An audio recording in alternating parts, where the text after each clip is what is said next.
இருந்தது, நம்மளுடைய vision and goal கரெக்டாக இருந்தது, நம்ம பர்பஸ் கரெக்டாக இருந்ததுன்னா கண்டிப்பாக நமக்கு ஆரம்பத்தில் ஒரு வழின்னு ஒன்று போடுவோம். பட் அதில் நிறைய தடங்கல்களும் எக்ஸ்பீரியன்ஸஸ் இல்லாமல், நம்மளுக்கு மென்டார் இல்லாமல் நம்ம நிறைய மிஸ்டேக்ஸ் பண்ணுவோம். பட் அது நம்மளை கரெக்டான ரூட்டில் கைட் பண்ணும்.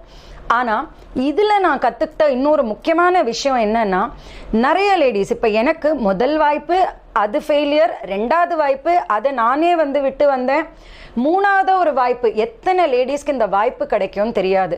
ஸோ இந்த கம்பெனி ஆரம்பிக்கும் பொழுது ஒன்று மட்டும் நான் முடிவாக வச்சுருந்தேன், எல்லா லேடிஸுமே ஆரம்பிக்கணும் அப்படின்னு நினைக்கிற ஒவ்வொருத்தருமே அந்த முதல் வாய்ப்புலேயே ரொம்ப சீக்கிரம் சக்ஸஸை டேஸ்ட் பண்ணிடணும். அந்த சக்ஸஸ்க்கு அவங்களுக்கு தடையாக இருக்கக்கூடிய அத்தனை விஷயத்தையும் அவங்க கிட்ட நாம் எடுத்துகிட்டு போய் சேர்க்கணும் அப்படிங்கிறது மட்டும்தான் என்னுடைய ஒரே கோலாக இருந்தது. ஸோ இதை பண்ணும்பொழுது எதெல்லாம் நம்ம எடுத்துகிட்டு போய் சேர்க்கணும், ஸோ எங்கெல்லாம் கேப் இருக்குது அப்படின்னு பார்த்தீங்கன்னா,